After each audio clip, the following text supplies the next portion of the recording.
இன்னைக்கு நாம stock and heap memory பற்றி பார்க்க போகிறோம். சரி, ஸோ இப்போ பார்த்தோம்னா ஸ்டாக்கு, ஓகேவா? ஸ்டாக்கை பற்றி நம்ம பார்க்க போகிறோம். ஓகே, ஸோ ஃபர்ஸ்ட் இந்த ஸ்டாக் அண்ட் ஹீப் மெமரி எங்கே இருக்கும்னா ரேம், நம்மளுடைய மெயின் மெமரியில் இருக்கும். மெயின் மெமரி என்னது, நம்மளுடைய ரேம் தான் என்ன சொல்லுவோம், மெயின் மெமரி. ஸோ இந்த மெயின் மெமரிக்குள்ளே தான் என்ன இருக்கும், இந்த ஸ்டாக் அண்ட் ஹீப் மெமரி இருக்கும். ஓகேவா? சரி, ஸோ இந்த ஸ்டாக் அண்ட் ஹீப் மெமரி எப்படி பைத்தானில் வேலை செய்யுது அதை பற்றி நம்ம பார்ப்போம். இப்போ பார்த்தோம்னா இந்த ஸ்டாக்கு, இந்த மெமரிக்குள்ளே பார்த்தோம்னா ஃபர்ஸ்ட்டு பாருங்கள், function name, variable name, store inside global frame. So இந்த ஸ்டாக் மெமரி என்ன பண்ணோம்னா ஃபங்க்ஷன் நேமும் நம்ம வேரியபிள் நேமும் எங்கே தான் ஸ்டோர் ஆகும், நம்ம ஸ்டாக் மெமரி தான் ஸ்டோர் ஆகும். அதாவது நம்ம ஒரு ப்ரோக்ராமில் கொடுக்குற ஃபங்க்ஷன் நேமு, வேரியபிள் நேம் இதெல்லாம் எதில் தான் ஸ்டோர் ஆகும், ஸ்டாக் மெமரியில் தான் ஸ்டோர் ஆகும். ஆனால் இப்போ இதில் பார்த்தீங்கன்னா குளோபல் ஃப்ரேம்னு ஒன்று சொல்கிறாங்க பார்த்தீங்களா? ஸோ இதுதான் ரொம்ப இம்பார்ட்டன்ட். ஸோ நம்ம ஸ்டாக் மெமரியில் குளோபல் ஃப்ரேம்னு ஒன்று இருக்கும். ஸோ அதுக்குள்ளே தான் என்ன பண்ணும், இந்த ஃபங்க்ஷன் நேமும் வேரியபிள் நேமும் ஸ்டோர் ஆகும். ஸோ இந்த குளோபல் ஃப்ரேம் நம்ம ஸ்டாக் மெமரிக்குள்ளே எப்போவுமே இருக்கும்னு கேட்டால் அப்படின்னு கிடையாது. எப்போ நம்ம ப்ரோக்ராம் ஃபர்ஸ்ட் லைன் எப்போ பைத்தான் படிக்குதோ அப்போ தான் என்ன ஆகும், ஸ்டாக்கில் குளோபல் ஃப்ரேம் அப்படிங்கிறது ஆட் ஆகும். நம்ம ப்ரோக்ராம் எல்லாமே எல்லா லைனும் எக்ஸிக்யூட் ஆகிட்டு அப்படின்னா எப்போ நம்ம ப்ரோக்ராம் முடியுதோ அப்போ என்ன ஆயிரும், அந்த குளோபல் ஃப்ரேம் ஸ்டாக் மெமரியிலேருந்து வெளியே போயிடும், அதுவும் ரிமூவ் ஆயிரும். சரியா? ஸோ இது ரொம்ப முக்கியமான பாயிண்ட். அப்போ ஸ்டாக் மெமரிக்குள்ளே குளோபல் ஃப்ரேம்னு ஒன்று உருவாகும். அதுக்குள்ளே தான் என்ன பண்ண முடியும், நம்மளால் ஃபங்க்ஷன் நேமும் வேரியபிள் நேமும் ஸ்டோர் பண்ண முடியும். ஓகேவா? சரி, அடுத்த பாயிண்ட் பார்த்தீங்கன்னா இது ரொம்ப ஸ்மாலர். ஸோ ஸ்டாக் மெமரி என்னதுன்னா ஸ்மால் மெமரி. அடுத்து பார்த்தீங்கன்னா ஃபாஸ்டர், இது ரொம்ப ஃபாஸ்ட்டாகவும் இருக்கும். அடுத்து பார்த்தீங்கன்னா ஆட்டோமேட்டிக். ஸோ இதுக்குள்ளே இருக்கிற மெமரி என்ன பண்ணிடும், அது ஆட்டோமேட்டிக்காக என்ன பண்ணிடும், ரிமூவ் பண்ணிடும். சரியா? சரி, ஸோ இது ஸ்டாக்குக்குள்ளது. இப்போ அடுத்து பார்த்தோம்னா ஹீப் மெமரி பற்றி பார்ப்போம். ஸோ இந்த ஹீப் மெமரியில் பார்த்தீங்கன்னா ஃபர்ஸ்ட் பாயிண்ட் பாருங்கள், ஆப்ஜெக்ட், லிஸ்ட், டிக்ஷனரி. ஸோ இதெல்லாம் எங்கே ஸ்டோர் ஆகும்னா ஹீப் மெமரியில் தான் ஸ்டோர் ஆகும். அப்போ ஆப்ஜெக்ட் அப்படின்னா என்னன்னு கேட்டிங்கன்னா, நம்ம ஒரு வேரியபிளுக்கு ஒரு வேல்யூ அசைன் பண்ணுவோம் தெரியுமா, இன்டிஜரு, ஃப்ளோட்டு, ஸ்ட்ரிங்கு, பூலியனு, இது எல்லாமே என்னதுன்னா ஒரு ஆப்ஜெக்ட் கேட்டகரியில் தான் வரும். ஸோ அந்த ஆப்ஜெக்ட் எல்லாம் எங்கேயே ஸ்டோர் ஆகும், ஹீப் மெமரியில் தான் ஸ்டோர் ஆகும். அடுத்து பார்த்தீங்கன்னா இது லார்ஜர். இந்த ஹீப் மெமரி என்னது, லார்ஜர் மெமரி, பெரிய மெமரி. ஓகேவா? அடுத்து ஸ்லோவர். இது என்னவா இருக்கும், ஸ்லோவாக தான் இருக்கும். நம்ம ஸ்டாக்கை கம்பேர் பண்ணும்போது ஹீப் ஸ்லோவாக தான் இருக்கும். அடுத்து பார்த்தீங்கன்னா கார்பேஜ் கலெக்டர். இது என்னதுன்னா நம்ம ஹீப் மெமரியில் தேவையில்லாத மெமரியில் என்ன பண்ணிடும், இந்த கார்பேஜ் கலெக்டர் என்ன பண்ணும், ரிமூவ் பண்ணிடும், கிளியர் பண்ணிடும். சரியா?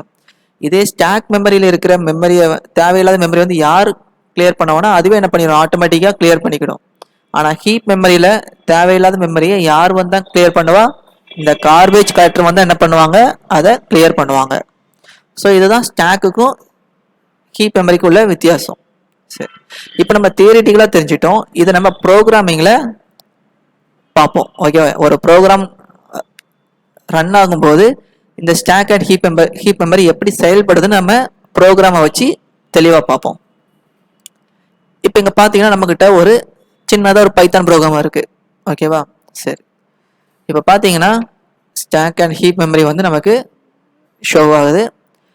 இதில் பாருங்களேன், ஃபர்ஸ்ட் லைனு, எப்போ ப்ரோக்ராமில் ஃபர்ஸ்ட் லைனை பைத்தான் படிக்குதோ அப்போ என்ன நடக்கும், ஸ்டாக் மெமரிக்குள்ளே குளோபல் ஃப்ரேம் ஒன்று ஜென்ரேட் ஆகும். ஓகேவா? சரி, ஸோ இந்த குளோபல் ஃப்ரேம்குள்ளே தான் என்ன ஆகும், வேரியபிள் நேம் ஸ்டோர் ஆகும். இங்கே எது வேரியபிள் நேம், ஏ அப்படிங்கிறது வேரியபிள் நேம். ஸோ ஏ அப்படிங்கிற வேரியபிள் நேம் குளோபல் ஃப்ரேமில் ஆட் ஆகிட்டு, அப்போ இந்த 10 அப்படிங்கிற வேல்யூ எங்கே ஸ்டோர் ஆகும்னா 10 அப்படிங்கிறது எங்கே ஸ்டோர் ஆகும், ஹீப் மெமரியில் ஸ்டோர் ஆகும். ஓகேவா? பாருங்களேன், இப்போ ஸ்டோர் பண்ணும்போது பாருங்கள், 10 அப்படிங்கிற வேல்யூக்கு முன்னாடி VCI_100 அப்படிங்கிற ஒரு மெமரி அட்ரஸ் இருக்குது. சரியா? ஸோ அது ஒரு மெமரி அட்ரஸ் சொல்லுவாங்க. ஸோ அந்த மெமரி அட்ரஸை எடுத்து என்ன பண்ணிடும்னா ஏ அப்படிங்கிற வேரியபிளை ஸ்டோர் பண்ணிடும். ஓகேவா? சரி, இப்போ இந்த ரெண்டுக்கும் ஒரு கனெக்ஷன் ஏற்பட்டுட்டு. ஓகேவா? எதுக்கு அந்த இடத்துல ஏ அப்படிங்கிற வேரியபிள் பக்கத்தில் மெமரி அட்ரஸ் வைக்கிறதுன்னு நம்ம பின்னாடி பார்ப்போம். சரி, இப்போ அடுத்து என்னதுன்னா செகண்ட் லைனை பைத்தான் படிக்குது. படிச்சா என்ன பண்ணுது, இங்க பி அப்படிங்கிறது என்னது, variable name. So variable name அது எங்க தான் ஸ்டோர் பண்ணும், ஸ்டாக் மெமரியில குளோபல் ஃப்ரேம் கூட தான் என்ன பண்ணும், ஸ்டோர் பண்ணும். ஸோ ஸ்டோர் பண்ணிட்டு அடுத்து பார்த்தீங்கன்னா 3 அப்படிங்கிற மதிப்பை என்ன பண்ணும், அதை வந்து ஹீப் மெமரியில் என்ன பண்ணும், ஸ்டோர் பண்ணும். ஸோ ஸ்டோர் பண்ணும்போது அதனுடைய மெமரி அட்ரஸ் என்னது, விசிஐ அண்டர்ஸ்கோர் 200. ஸோ அந்த அட்ரஸ் எடுத்து என்ன பண்ணுது, பி அப்படிங்கிற இந்த மெமரியில் ஸ்டோர் பண்ணிட்டு, ஸோ இப்போ என்ன ஆயிரும், இந்த ரெண்டுக்கும் ஒரு கனெக்ஷன் கிடைச்சிட்டு. ஓகேவா. ஸோ மெமரி அட்ரஸ் இப்படி தான் இருக்குமா அப்படின்னு கேட்டால் அப்படி கிடையாது. அது வந்து ஒரு ஹெக்ஸாடெசிமல் வேல்யூவில் ரொம்ப டிஜிட் வச்சுருக்கும். சரியா, ஒரு 7-8 டிஜிட் வச்சு ஒரு பெரிய நம்பராக இருக்கும். அது ரேண்டமாக ஜென்ரேட் ஆகும். ஸோ இப்போதைக்கு நம்ம மெமரி அட்ரஸ் நமக்கு புரியுறதுக்காண்டி என்ன பண்ணுறேன், நான் விசிஐ அண்டர்ஸ்கோர் 100 விசிஐ அண்டர்ஸ்கோர் 200 அப்படி சிம்பிளாக கொடுக்குறேன். ஓகேவா. சரி, இப்போ அடுத்து பார்த்தோம்னா பிரிண்ட் ஏ. என்ன சொல்கிறோம், ஏ அப்படிங்கிற வேரியபிள் இருக்கிற வேல்யூவை நீங்கள் பிரிண்ட் பண்ணி காமிங்க நம்ம சொல்கிறோம். அப்போ என்ன பண்ணோம், பைத்தான் வந்து இப்போ ஏ அப்படிங்கிற வேரியபிளில் போய் பார்க்கும். எங்கே போய் பார்க்கும், குளோபல் ஃப்ரேமில், ஸ்டாக்குக்குள்ளே இருக்கிற குளோபல் ஃப்ரேமில் போய் ஏ அப்படிங்கிற வேரியபிளை போய் பார்க்கும். ஏ அப்படிங்கிற வேரியபிள் என்ன வச்சிருக்கு, விசிஐ அண்டர்ஸ்கோர் 100 அப்படிங்கிற ஒரு மெமரி அட்ரஸை வச்சிருக்கு. ஸோ அந்த மெமரி அட்ரஸ் எடுத்து கொண்டு என்ன பண்ணும், ஹீப் மெமரி போய் செக் பண்ணும், இந்த மெமரி அட்ரஸில் இருக்கான்னு பார்க்கும். ஆமாம் இருக்கு. ஸோ அதில் என்ன வேல்யூ இருக்கு, 10 அப்படிங்கிற மதிப்பு தானே இருக்கு. ஸோ அதை எடுத்து என்ன பண்ணிடும், நம்ம அவுட்புட்டில் ஷோ பண்ணிடும். ஓகேவா. இப்படி தான் என்ன பண்ணுது, ஒர்க் ஆகுது. ஸோ அடுத்து பார்த்தோம்னா பிரிண்ட் பி. இந்த லைனை பைத்தான் படிக்குது. இதை படிச்சு என்ன பண்ணும், நேராக ஸ்டாக்கில் குளோபல் ஃப்ரேமில் போய் அந்த பி அப்படிங்கிற வேரியபிளில் என்ன மெமரி அட்ரஸ் இருக்குன்னு பார்க்கும். விசிஐ அண்டர்ஸ்கோர் 200 அப்படிங்கிற மெமரி அட்ரஸ் இருக்கு. ஸோ அந்த மெமரி அட்ரஸை எடுத்துட்டு எங்கே தான் போகும், நேராக ஹீப் மெமரிக்கு தான் போகும். ஹீப் மெமரியில் போய் அந்த மெமரி அட்ரஸில் என்ன வேல்யூ இருக்குன்னு பார்க்கும். பார்த்தா 3 அப்படிங்கிற வேல்யூ இருக்கு. ஸோ அதை எடுத்து என்ன பண்ணிடும், அவுட்புட்டில் ஷோ பண்ணிடும். ஓகேவா. ஸோ அவ்வளோதான். ஸோ இப்படி தான் நடக்கு, ப்ராசஸே நடக்கு.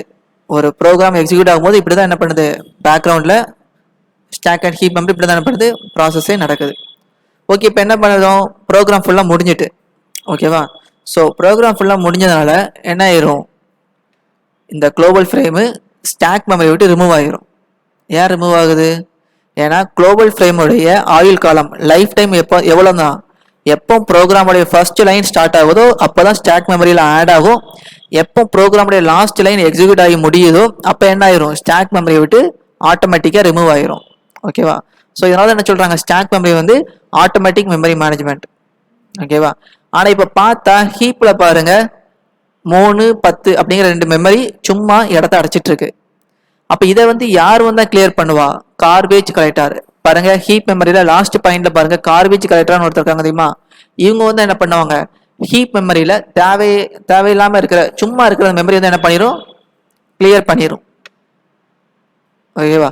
இப்படிதான் என்ன பண்ணுது, ஸ்டாக் அண்ட் ஹீப் மெமரி வந்து நம்ம பைத்தான் ப்ரோக்ராம் வந்து எக்ஸிக்யூட் பண்ணது இப்படிதான் நடக்குது. ஓகேவா.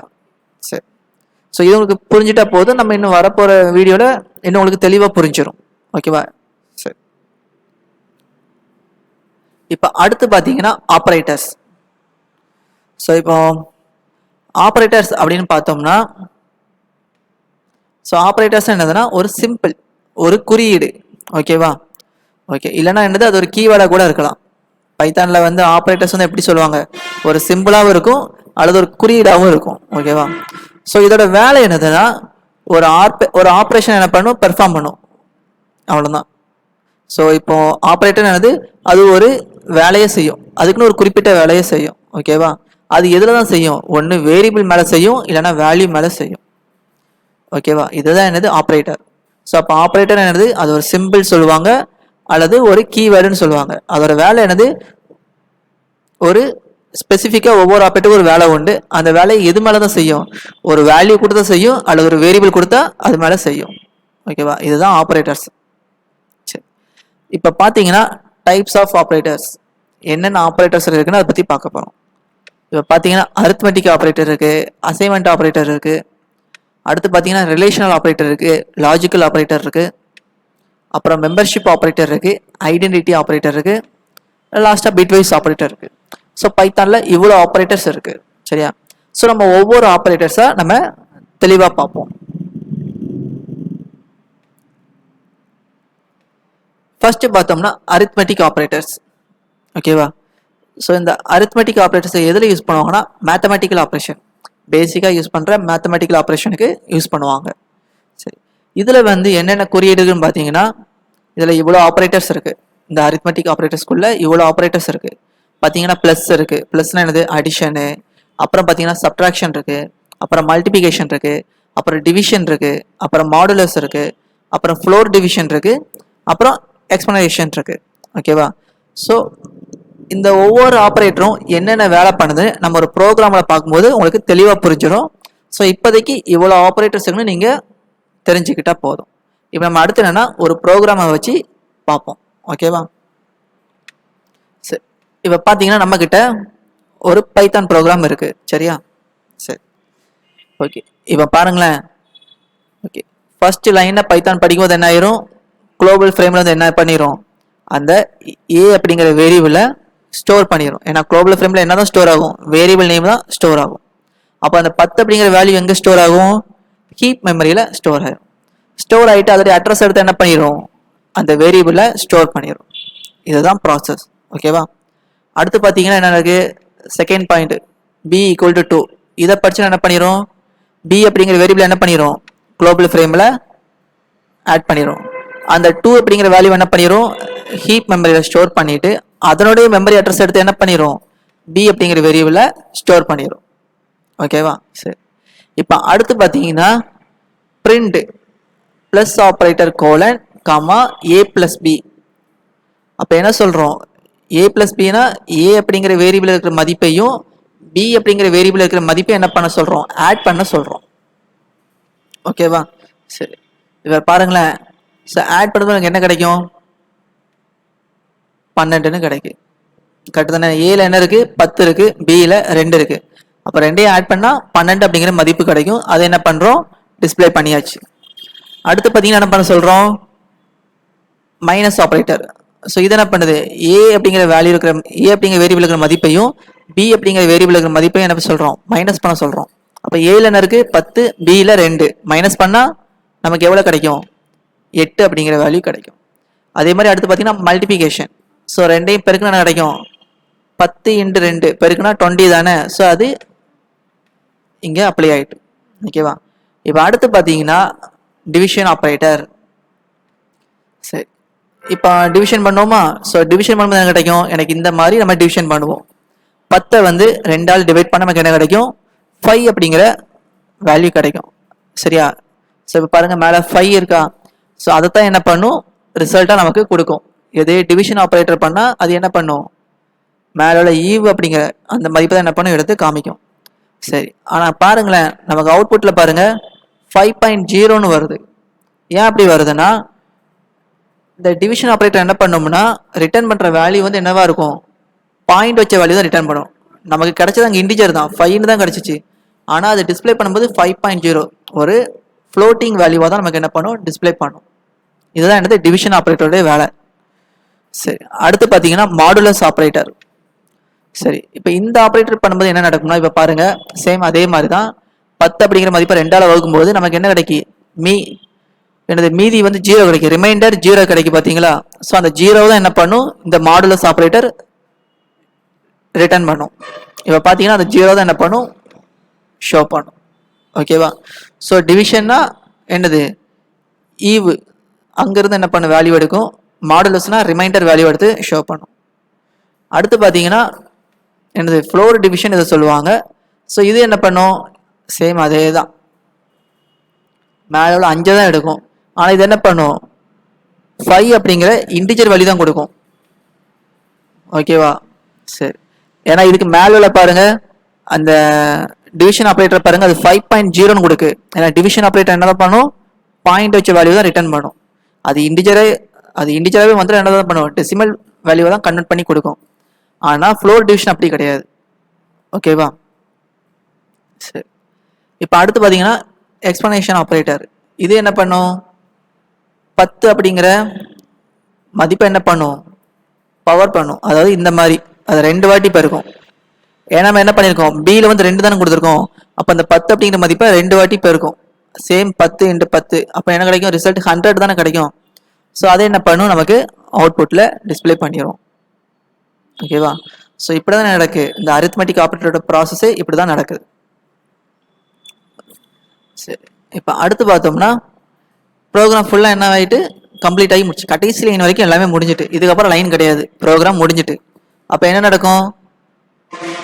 குளோபல் ஃப்ரேமுக்குள்ளே இருக்கிற எல்லாமே ஃபர்ஸ்ட் ரிமூவ் ஆகும். அப்புறம் குளோபல் ஃப்ரேம் என்ன ஆயிரும்? ஸ்டாக்கை விட்டு வெளியே போயிடும். இப்போ இங்கே ஹீப் மெமரியில் பார்த்தீங்கன்னா இது ரெண்டு சும்மா தானே இருக்குது. இதை யார் வந்து ரிமூவ் பண்ணுவா? கார்பேஜ் கலெக்டர் வந்து என்ன பண்ணுவாங்க? இந்த ஹீப் மெமரியில் இருக்கிற வேல்யூவை ரிமூவ் பண்ணிடுவாங்க. ஸோ இப்படி தான் என்ன நடக்குது? மெமரி மேனேஜ்மெண்ட் நடக்குது. ஸோ அவ்வளோதான். இப்போ இந்த ப்ரோக்ராம் முடிஞ்சிட்டு. இப்போ அடுத்து பார்த்தோம்னா relational operator. So relational operator அப்படின்னா என்ன அர்த்தம்? Compare value. ஓகேவா? ஸோ இது என்ன பண்ணும்? ரெண்டு வேல்யூவை ஒப்பிட்டு பார்க்கும். நீங்கள் கொடுக்குற வேல்யூ ஒப்பிட்டு பார்த்து அது ஒரு ரிசல்ட்டை கொடுக்கும். கொடுக்குற ரிசல்ட் எப்படி இருக்கும்னா ஒன்று ட்ரூவாக இருக்கும், இல்லைனா ஃபால்ஸாக இருக்கும். ஓகேவா? ஸோ நீங்கள் கம்பேர் வேல்யூன்னு பார்க்கும்போது என்ன சொல்லலாம்? இப்போ சொல்ல முடியாது இது பெருசு அது பெருசான்னு, 10 பெருசா 15 பெருசா, அந்த மாதிரி வேல்யூவை கம்பேர் பண்ணி ஒரு ரிசல்ட்டை கொடுக்கும். கொடுக்குற ரிசல்ட் என்னவா இருக்கும்? ஒன்று ட்ரூவாக இருக்கும், இல்லைனா ஃபால்ஸாக இருக்கும். ஓகேவா? சரி, இப்போ இந்த ரிலேஷன் ஆப்ரேட்டர்ஸில் என்னென்ன ஆப்ரேட்டர்ஸ்னு பார்க்குமா? பாருங்க, இவ்வளோ ஆப்ரேட்டர் இருக்கு. டபுள் ஈக்குவல் போட்டால் அது என்னது? ஈக்குவல்னு அர்த்தம். வேற ஒரு ஆச்சரியக்குறி ஒரு ஈக்குவல் போட்டால் அது நாட் ஈக்குவல்னு அர்த்தம். அப்புறம் லெஸ் தேன்னா இது, அப்புறம் கிரேட்டர் தேன் சிம்பிள், அப்புறம் லெஸ் தேன் ஆர் ஈக்குவல், ஒன்று லெஸ் தேனாக இருக்கணும் அல்லது ஈக்குவலாக இருக்கணும். ஸோ லெஸ் தேன்னா என்ன அர்த்தம்? சிறிய வேல்யூவாக இருக்கணும். கிரேட்டர் தேன்னா பெரிய வேல்யூவாக இருக்கணும். ஓகேவா? அது மாதிரி பார்த்தீங்கன்னா greater than or equal. So இப்படி ஒரு ஆப்ரேட்டர் இருக்கு. சரி, இப்போ இவ்வளோ ஆப்ரேட்டர்ஸ் இருக்கு. இதை நம்ம ஒரு ப்ரோக்ராமில் வச்சு நம்ம கம்பேர் பண்ணி பார்ப்போம். ஸோ இப்போ நம்மகிட்ட ஒரு பைத்தான் ப்ரோக்ராம் இருக்கு. ஓகே, இப்போ என்ன நடக்கு? ஃபர்ஸ்ட் லைனை பைத்தான் படிக்கும்போது என்ன ஆயிரும்? ஸ்டாக்கில் குளோபல் ஃப்ரேம் ஆட் ஆயிரும். அதில் என்ன பண்ணிடும்? வேரியபிள் நேம் ஏ அப்படிங்கிற வேரியபிள் ஸ்டோர் பண்ணிடும். அப்போ 10 அப்படிங்கிற வேல்யூ எங்கே போய் ஸ்டோர் ஆகும்? ஹீப் மெமரியில் ஸ்டோர் ஆகி அதோட அட்ரஸ் எடுத்து என்ன பண்ணிடும்? ஏ அப்படிங்கிற வேரியபிள் கொடுத்துரும். இதுதான் இப்படி தான் நடக்கும். ஓகேவா? அடுத்து என்ன பண்ணுது? B equal to 3. இந்த லைனை படிக்கும்போது என்ன பண்ணும்? பி அப்படிங்கிற வேரியபிள் தூக்கி குளோபல் ஃப்ரேம்குள்ளே ஆட் பண்ணிட்டு 3 அப்படிங்கிற வேல்யூ என்ன பண்ணிடும்? ஹீப் மெமரியில் ஸ்டோர் பண்ணிட்டு அதனுடைய அட்ரஸ் ஆன 200 VCI _ 200 அதை எடுத்து என்ன பண்ணிடும்? பி அப்படிங்கிற வேரியபிள் ஸ்டோர் பண்ணிடும். இப்போ அடுத்து பார்த்தோம்னா பிரிண்ட். இந்த ஸ்டேட்மெண்ட் படிக்குது. இங்க என்ன சொல்றாங்க? ஏ ஈக்குவல் டு பின்னு கொடுத்துருக்கோம். ஸோ ஏயும் பியும் ஈக்குவலான்னு சொல்றோம், சமமானு கேட்கிறோம். பாருங்களேன், ஏல என்ன வேல்யூ இருக்கு? 10 இருக்கு. பியில் 3 இருக்கு. இந்த ரெண்டுமே ஈக்குவலா? 10ம் 3ம் சமமா? கிடையாதுல. அப்போ என்னது கிடைக்கும் நமக்கு? ரிட்டர்ன் வந்து ஃபால்ஸ். ஓகேவா? ஸோ அதான் நமக்கு அவுட்புட்டில் என்ன வரும்? ஃபால்ஸ்னு வரும். சரியா? அடுத்து பார்த்தோம்னா இந்த ஸ்டேட்மெண்ட் படிக்குது. இது என்ன சொல்லுது? நாட் ஈக்குவல்னு சொல்லுது. ஏயில் இருக்கிற வேல்யூவும் பியில் இருக்கிற வேல்யூவும் சமம் கிடையாதுன்னு அவன் என்ன சொல்றான். கரெக்டு தானே? 10ம் 3ம் சமம் கிடையாதுல. அப்போ என்னது நமக்கு? கண்டிஷன் ட்ரூ தானே. அப்புறம் நமக்கு அவுட்புட் என்னதான் வரும்? ட்ரூன்னு தான் வரும். சரி, இப்போ அடுத்து பார்த்தோம்னா இந்த ஸ்டேட்மெண்ட்டை படிக்கும்போது என்ன சொல்லுதுன்னா ஏல இருக்கிற வேல்யூ வந்து பியில் இருக்கிற வேல்யூட சின்னதுன்னு சொல்லுது. ஓகேவா? ஏன்னா இது வந்து லெஸ் தேன் தானே. லெஸ் தேன் என்ன அர்த்தம்?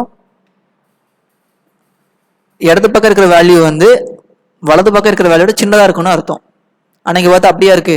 இடது பக்கம் என்ன இருக்கு? 10, வலது பக்கம் 3. 10 வந்து 3ஓட சின்னதா? கிடையாதுல. அப்போ கண்டிஷன் ஃபால்ஸ். அப்போ இதான் என்ன பண்ணுது? அவுட்புட்ல ஃபால்ஸ்னு பிரிண்ட் பண்ணுது. அடுத்து இங்கே படிக்கும்போது என்ன சொல்றோம்? இந்த ஸ்டேட்மெண்ட்டை பைத்தான் படிக்கும்போது ஏ வந்து பியை விட பெருசுன்னு சொல்லுது. இப்போ ஏல என்ன இருக்கு? 10, பி வந்து 3. 10 வந்து 3ஓட பெருசா? ஆமா, பெருசு. அப்போ கண்டிஷன் ட்ரூ. ஸோ அதை என்ன பண்ணிடும்? அவுட்புட்ல பிரிண்ட் பண்ணிடும். இப்போ இங்கே பார்த்தோம்னா இந்த ஸ்டேட்மெண்ட் பைத்தான் படிக்கும்போது என்ன சொல்லுதுன்னா ஏ வேல்யூ வந்து பி வேல்யூட சின்னதாகவும் இருக்கும், இல்லைன்னா ஈக்குவலாகவும் இருக்கலாம். ஓகே, வேணா இங்கே 2 ஆப்ரேட்டர் கொடுத்துருக்காங்க. ஒன்று லெஸ் தேன், இன்னொன்று ஈக்குவல். ஃபர்ஸ்ட் லெஸ் தானே பார்க்கும், சின்னதான்னு பார்க்கும், இல்லையா அடுத்து ஈக்குவலானு இருக்குன்னு செக் பண்ணி பார்க்கும். ஸோ இப்போ நம்ம பார்ப்போமா? 10 அப்படிங்கிற மதிப்பு வந்து 3 அப்படிங்கிற மதிப்போட சின்னதான்னு ஃபர்ஸ்ட் பார்க்குது, இல்லை. சரி, ரெண்டுமே ஈக்குவலானு பார்க்குது, அதுவும் இல்லை. அப்போ இங்கே ரெண்டுமே ஃபால்ஸ் ஆகிட்டா? அப்போ என்ன ஆகிட்டு? ஃபால்ஸ். அப்போ நமக்கு அவுட்புட்டில் ஃபால்ஸ்னு தான் வரும். சரி, இப்போ இங்கே பார்த்தோம்னா இந்த ஸ்டேட்மெண்ட் படிக்கும்போது என்ன கிடைக்குது? ஓகே 10 வந்து என்னது 3ஓட பெருசான்னு பார்க்குது. ஆமாம் பெருசு, அவ்வளோதான். அடுத்து ஈக்குவலான அதெல்லாம் தேவை கிடையாது. ஒன்று ட்ரூ ஆயிட்டுல, அப்போ என்ன ஆயிரும், கண்டிஷன் ட்ரூ தான். ஓகேவா? ஸோ இப்போ அவுட்புட் நமக்கு ட்ரூ தான். ஓகேவா? ஸோ இப்படி தான் என்ன நடக்குது, இந்த ரிலேஷனல் ஆப்ரேட்டர் வேலை செய்யுது. ஓகே, இப்போ ப்ரோக்ராமோட எல்லா லைனும் பைத்தான் படிச்சு முடிச்சுட்டா அடுத்து என்ன பண்ணும், குளோபல் ஃப்ரேம் கொடுக்குற எல்லாத்தையும் ரிமூவ் பண்ணிட்டு குளோபல் ஃப்ரேமே என்ன பண்ணிடும், ஸ்டாக்ல இருந்து ரிமூவ் பண்ணிடும். இப்போ அந்த ஹீப்ல பார்த்தா மெமரி வந்து சும்மா தானே இருக்கு, இதை வந்து யார் வந்து ரிமூவ் பண்ணுவா, கார்பேஜ் கலெக்டர் வந்து என்ன பண்ணிடுவாங்க, ரிமூவ் பண்ணிடுவாங்க. ஓகேவா? ஸோ இப்படிதான் பைத்தான்ல மெமரி மேனேஜ்மெண்ட் நடக்குது. இப்போ அடுத்து பார்த்தோம்னா அசைன்மெண்ட் ஆப்ரேட்டர்ஸ். ஓகேவா? அசைன்மெண்ட் ஆப்ரேட்டர்ஸ் என்னது, ஒரு வேரியபிள்ல ஒரு வேல்யூவை ஸ்டோர் பண்றதா, அசைன் பண்றது என்னது அசைன்மெண்ட் ஆப்ரேட்டருடைய வேலை. ஓகேவா? ஸோ இதுக்குள்ள என்னென்ன ஆப்ரேட்டர்ஸ்னு பார்த்தீங்கன்னா இதுக்குள்ள இவ்வளோ ஆப்ரேட்டர்ஸ் இருக்கு. ஸோ உங்களுக்கு அரித்மெட்டிக் ஆப்ரேட்டர்ஸ் நீங்கள் ஸ்ட்ராங்காக இருந்தீங்கன்னா உங்களுக்கு அசைன்மெண்ட் ஆப்ரேட்டர் ரொம்ப ஈஸியாக இருக்கும். ஏன்னா நாங்கள் அரித்மெட்டிக் ஆப்ரேட்டர்ஸ் என்னெல்லாம் படித்தோம், plus minus multiplication division floor division, வேற என்னது இந்த எக்ஸ்பிளனேஷன், இந்த ஆப்ரேட்டர்ஸ் எல்லாம் இங்கே அப்படியே வரும். ஓகேவா? அதே மாதிரி என்னது ஈக்குவல் ஆப்ரேட்டர் கூட சேர்ந்து வரும். சரியா? சரி, இல்லை ஃபர்ஸ்ட் ஆப்ரேட்டர் பாருங்க, ஈக்குவல் இருக்கா, நம்ம ஈக்குவல் ஆல்ரெடி படிச்சுட்டோம். ஈக்குவல் ஆப்ரேட்டரோட வேலை என்னது, வலது பக்கம் இருக்கிற வேல்யூவை தூக்கி இடது பக்கம் இருக்கிற வேரியபிளை ஸ்டோர் பண்றதான் ஈக்குவல் ஆப்ரேட்டரோட வேலை. சரி, அப்ப கீழே உள்ள பிளஸ் ஈக்குவல் அதோட வேலை என்னதுன்னா, அங்க 2 ஆப்ரேட்டர் இருக்கு பாத்தீங்கன்னா, அந்த அது கீழே பாருங்க பிளஸ் மைனஸ் இப்படி 2 ஆப்ரேட்டர் சேர்ந்து வருது பாத்தீங்களா. அப்ப இந்த மாதிரி வரும்போது நீங்க என்ன பண்ணணும்னா, இதுல ஃபர்ஸ்ட் எதுதான் எக்ஸிக்யூட் ஆகும்னா பிளஸ் தான் எக்ஸிக்யூட் ஆகும். அப்புறம் தான் என்ன பண்ணும், ஈக்குவல் டு எக்ஸிக்யூட் ஆகும். சரியா? ஸோ இதை மட்டும் நீங்கள் மைண்டில் வச்சுக்கோங்க. இதை நம்ம எக்ஸாம்பிளில் பார்க்கும்போது உங்களுக்கு தெளிவாக புரிஞ்சிடும். ஓகேவா? ஸோ இந்த மாதிரி 2 operator plus equal minus equal வந்துச்சுன்னா இதில் இருக்கிற என்ன ஆப்ரேட்டர் இருக்கு, பிளஸோ மைனஸோ என்ன ஆப்ரேட்டர் இருக்கோ அதுதான் ஃபர்ஸ்ட் எக்ஸிக்யூட் ஆகும். அதுக்கப்புறம் தான் என்ன ஆகும், ஈக்குவல் ஆப்ரேட்டர் வந்து எக்ஸிக்யூட் ஆகும். ஸோ இதை மட்டும் நீங்கள் மைண்டில் வச்சுக்கோங்க. நம்ம இப்போ அடுத்த ஒரு எக்ஸாம்பிளில் தெளிவாக புரிஞ்சிடும். இப்போ நம்ம கிட்ட ஒரு பைத்தான் ப்ரோக்ராம் இருக்கு. சரியா? சரி, இப்போ இதில் பாருங்க, ஃபர்ஸ்ட் லைனை பைத்தான் படிக்கும்போது என்ன ஆயிரும், நம்ம ஸ்டாக்ல வந்து ஒரு குளோபல் ஃப்ரேம் ஜென்ரேட் ஆகி அதில் வந்து என்ன பண்ணிடும், வேரியபிள் நேமான ஏஐ வந்து ஸ்டோர் பண்ணிடும். அப்போ இந்த 10 அப்படிங்கிற வேல்யூ என்ன பண்ணிடும், ஹீப் மெமரியில் ஸ்டோர் பண்ணிட்டு அதனுடைய மெமரி அட்ரஸ் எடுத்து என்ன பண்ணிடும், ஏ அப்படிங்கிற வேரியபிள் கொடுத்துரும். ஓகேவா? சரி, இதுதான் எனது ஈக்குவல் ஆப்ரேட்டருடைய வேலை. ஓகே, ஸோ இப்போ அடுத்து என்ன பண்ணுது, ரெண்டும் கனெக்ட் ஆகிட்டு இப்போ பிரிண்ட் ஏ, இந்த ஸ்டேட்மெண்ட்டை பைத்தான் படிக்கும்போது என்ன பண்ணிடும், ஏ அப்படிங்கிற வேரியபிள் என்ன இருக்கு, விசிஐ அண்டர்ஸ்கோர் 200 அப்படிங்கிற அந்த மெமரி அட்ரஸ் எடுத்துக்கொண்டு ஹீப் மெமரியில் போய் பார்க்கும். அங்க என்ன வேல்யூ இருக்கு, 10 அப்படிங்கிற வேல்யூ இருக்கா, அதை எடுத்து என்ன பண்ணிடும், அவுட்புட்ல பிரிண்ட் பண்ணிடும். சரியா? சரி, இப்ப அடுத்து பார்த்தோம்னா ஏ பிளஸ் ஈக்குவல் டு 5. இதுதான் ரொம்ப இம்பார்ட்டன்ட். இங்க பாத்தீங்கன்னா பிளஸ் ஈக்குவல் அப்படின்னா 2 ஆப்ரேட்டர் சேம் வருது. பாத்தீங்கன்னா நம்ம என்ன சொன்னோம், இப்படி 2 ஆப்ரேட்டர் ஒன்னா வந்துச்சுன்னா அதில் ஃபர்ஸ்ட் என்ன ஆப்ரேட்டருக்கு அதான எக்ஸிக்யூட் ஆகும். ஃபர்ஸ்ட் பிளஸ் வந்து எக்ஸிக்யூட் ஆகும், அப்புறம் தான் என்ன பண்ணும், ஈக்குவல் டு வந்து எக்ஸிக்யூட் ஆகும். சரி, இப்போ ஏ பிளஸ் ஈக்குவல் டு 5 இப்படி கொடுத்துருக்காங்க தெரியுமா. இது எப்படி பைத்தான் பார்க்கும்னா A equal to A plus 5 அப்படின்னு பார்க்கும். அதாவது இங்க பாருங்க இந்த மாதிரி பார்க்கும். இதில் பார்த்தீங்கன்னா ஸ்டெப் 1 ஸ்டெப் 2 ஸ்டெப் 3 போட்டிருக்கானா. ஸோ இப்படிதான் இதில் ஸ்டெப் 1 தான் என்னது நான் சொன்ன அது இது ஏ பிளஸ் ஈக்குவல் டு 5 நீங்க கொடுத்தீங்கன்னா பைத்தான் அது எப்படி பார்க்கும்னா A equal to A plus 5ன்னு பார்க்கணும். அப்போ ஏ ஈக்குவல் டு ஏ பிளஸ் 5னா ஏல வந்து என்ன மதிப்பு இருக்கு, 10ன்னு தானே இருக்கு. அதான் ஸ்டெப் 2 பாருங்க, இப்போ ஏல 10 இருக்கா, அப்போ 10 பிளஸ் 5னா என்ன கிடைக்கும், 15. ஸோ அந்த 15 எங்க பாருங்க, ஸ்டெப் 3 பாருங்க, இப்போ அந்த 15 தூக்கி என்ன பண்ணிரும், ஏ அப்படிங்கிற வேரியபிள ஈக்குவல் டு வந்து அசைன் பண்ணிரும். சரியா? ஸோ இப்படிதான் நடக்கும். ஓகேவா? இப்படிதான் ப்ராசஸ் பண்ணும். ஸோ அப்போ ஏல வந்து இப்போ என்ன நடக்குது, 15 அப்படிங்கிற வேல்யூ வந்து ஸ்டோர் ஆகுது. அப்போ அந்த 15 அப்படிங்கிற வேல்யூ என்ன பண்ணோம்னா இங்க பாத்தீங்கன்னா ஹீப் மெமரியில 15 அப்படிங்கிற வேல்யூக்கு ஒரு மெமரி அட்ரஸ் வந்து ஸ்டோர் ஆகும். ஸோ அந்த மெமரி அட்ரஸ் என்ன கிடைக்கும், விசிஐ அண்டர்ஸ்கோர் 300 அப்படிங்கிற ஒரு நியூ மெமரி அட்ரஸ் கிடைக்கும். அந்த அட்ரஸுக்கு என்ன பண்ணிடும், இந்த ஏ வேரியபிள் இருக்கிற பழைய அட்ரஸை ரிமூவ் பண்ணிட்டு இப்போ இந்த புது அட்ரஸை வந்து ஸ்டோர் பண்ணிடும். இப்போ இவங்க 2 பேருக்கும் என்ன ஆயிரும், கனெக்ஷன் வந்துடும். இப்போ ஏ அப்படிங்கிற வேரியபிள் என்ன வேல்யூ தான் இருக்கு, 15 அப்படிங்கிற வேல்யூ தானே இருக்கு. ஸோ அதை என்ன பண்ண போறோம், இப்போ பிரிண்ட் பண்ண போறோம். ஓகேவா? இப்படி தான் நடக்குது.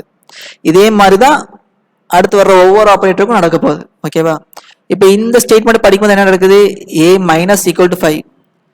அப்போ என்ன நடக்கும்? ஃபர்ஸ்ட் மைனஸ் தான் எக்ஸிக்யூட் ஆகும், அப்புறம் தான் என்ன பண்ணும்? ஈக்குவல் டு அதோட வேலை செய்யும். அப்போ இதை பைத்தான் எப்படி தான் பார்க்கும்? a equal to a minus 5. அப்போ இப்போ ஏல என்ன மதிப்பு இருக்கு? 15 தானே. ஸோ 15 மைனஸ் 5னா 10. ஓகேவா? இப்போ ஏல வந்து என்னதான் நடக்கும்? 10 அப்படிங்கிற மதிப்பை ஸ்டோர் பண்ணுது.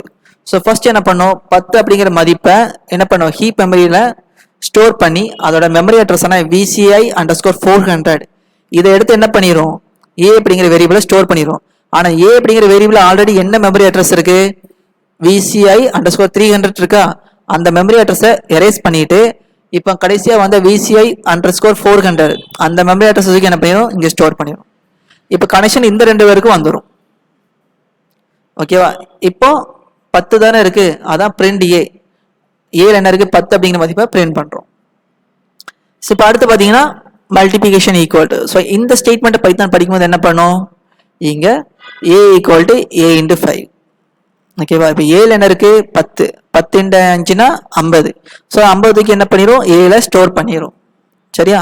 சரி, அப்போ என்ன பண்ண போறோம்? 50 அப்படிங்கிற மதிப்பு ஃபர்ஸ்ட் ஹீப் மெமரியில் ஜென்ரேட் ஆகி அதனுடைய அட்ரஸ் எடுத்துரும். ஓகேவா? இங்க ஆல்ரெடி இருக்கிற பழைய அட்ரஸ் ஆன 400 என்ன பண்ணிடும்? ஏ அப்படிங்கிற வேரியபிள் இருக்கிற பழைய அட்ரஸ் 400 ரிமூவ் பண்ணிட்டு இந்த 500 அட்ரஸுக்கு என்ன பண்ணிடும்? ஸ்டோர் பண்ணிட்டு இப்போ இவங்க ரெண்டு பேரும் கனெக்ஷன் வந்துட்டு இப்போ இங்க ப்ரோக்ராம்ல பாத்தீங்கன்னா அடுத்து என்ன சொல்றோம்? பிரிண்ட் ஏன்னு சொல்றோமா? இப்போ ஏல என்ன மதிப்பு இருக்கு? 50 மதிப்பு இருக்கு. ஸோ அதை என்ன பண்ணிடும்? பிரிண்ட் பண்ணிடுறோம். இதே மாதிரி தான் அடுத்து என்ன பண்ண போறோம்? ஏ டிவிஷன் ஈக்குவல் டு 5. இந்த ஸ்டேட்மெண்ட் படிக்கும்போது என்ன நடக்குது? இந்த மாதிரி நடக்குது. ஏ ஈக்குவல் டு ஏ டிவிஷன் 5. ஏல என்ன இருக்கு? 50. 50 5ஆல வகுத்தோம்னா 10.0 மதிப்பு கிடைக்குது. ஸோ அந்த 10.0 மதிப்பு என்னவாகும்? இப்போ ஹீப் மெமரியில் ஸ்டோர் ஆகி ஏ அப்படிங்கிற மெமரியில் இருக்கிற 500 அப்படிங்கிற அந்த மெமரி அட்ரஸ் என்ன பண்ணி ரிமூவ் பண்ணிட்டு இந்த 600 அப்படிங்கிற மதிப்பை தூக்கி இங்கே ஸ்டோர் பண்ணிடும். இப்போ கனெக்ஷன் இவங்க ரெண்டு பேருக்கும் வந்துடும். ஓகேவா? இப்போ அடுத்து சொல்றோம் பிரிண்ட் ஏ அப்படின்னு சொல்றோம். அப்போ என்ன பண்ணுது? ஏல என்ன மதிப்பு இருக்கு? இப்போ 10.0 அதை பிரிண்ட் பண்ணிடும். இப்போ அடுத்து பார்த்தோம்னா A floor division equal to 3. இதை பார்க்கும்போது என்ன நடக்குது? இங்க A equal to A floor division 3ன்னு வருதா? சரி, அப்போ 10.0வை 3ஆல வகுத்தமைக்கு என்ன கிடைக்கும்? 3.0 தான் கிடைக்கும். ஸோ அதை என்ன சொல்றோம்? ஏ அப்படிங்கிற வேரியபிள் ஸ்டோர் பண்றோம். அப்போ என்ன நடக்குது? ஹீப் மெமரியில 3.0 அப்படிங்கிற வேல்யூ ஸ்டோர் ஆகுது.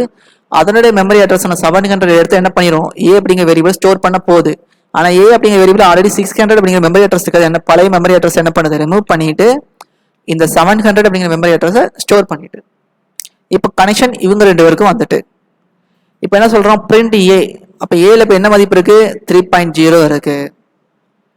இப்போ அடுத்து பார்த்தோம் என்ன சொல்றோம்? ஏ மாடுலஸ் ஈக்குவல் டு 2.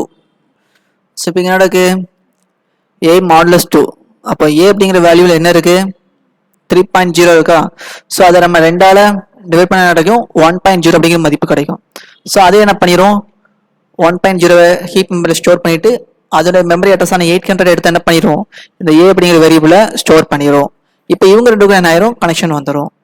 ஸோ இப்போ பிரிண்ட் ஏன்னு கொடுத்தோம்னா என்ன நடக்கும்? 1.0 வந்து பிரிண்ட் ஆகும். சரி, இப்போ அடுத்தது ஏ எக்ஸ்பிளனேஷன் ஈக்குவல் டு 2. ஸோ என்ன நடக்கும்? 1.0 என்ன பண்றோம்? ரெண்டு வாட்டி நம்ம 1.0 பெருக்கினாலும் சேம் ரிசல்ட் தான் கிடைக்கும். 1.0 தான். அதை நம்ம என்ன பண்றோம்? மறுபடியும் ஏ அப்படிங்கிற வேரியபிள் ஸ்டோர் பண்றோம். அப்போ என்ன நடக்குது? 1.0 அங்கே ஸ்டோர் ஆகுது. அதை எடுத்து என்ன பண்ணிடுது? அதில் 900 அப்படிங்கிற அட்ரஸ் எடுத்து என்ன பண்ணிடுது? ஏ அப்படிங்கிற வேரியபிளை ஸ்டோர் பண்ணிடுது. இப்போ இவங்க ரெண்டு பேருக்கு என்ன ஆகிட்டு ஒரு கனெக்ஷன் கிடைச்சிட்டு. ஓகேவா? ஸோ இப்போ பிரிண்ட் ஏன்னா கிடைக்கும் 1.0. ஏல வந்து கடைசியாக இப்போ என்ன வேல்யூ இருக்கு? 1.0 தானே இருக்கு. ஸோ அதை ஸ்டோர் பிரிண்ட் பண்ணி காமிச்சிட்டு இப்போ பார்த்தீங்கன்னா ப்ரோக்ராமோடைய எல்லா லைனுமே எக்ஸிக்யூட் ஆகி முடிஞ்சிட்டு. ஓகேவா? இப்போ என்ன நடக்கும்? ஸ்டாக்ல இருக்கிற இந்த குளோபல் ஃப்ரேம் எல்லாம் ரிமூவ் ஆயிட்டு இப்போ இங்க பாத்தீங்கன்னா ஹீப்ல வந்து பாத்தீங்கன்னா இவ்வளவு இது சும்மா தானே இடத்த அடிச்சிட்டு இருக்கு. இதை யார் வந்து கலெக்ட் பண்ணுவா? கார்பேஜ் கலெக்டர் வந்து என்ன பண்ணிடுவாங்க? இதை கலெக்ட் பண்ணிடுவாங்க. ஓகேவா? ஸோ இப்படிதான் என்ன பண்ணுது? அசைன்மெண்ட் ஆப்ரேட்டர்ஸ் இப்படிதான் ஒர்க் ஆகுது.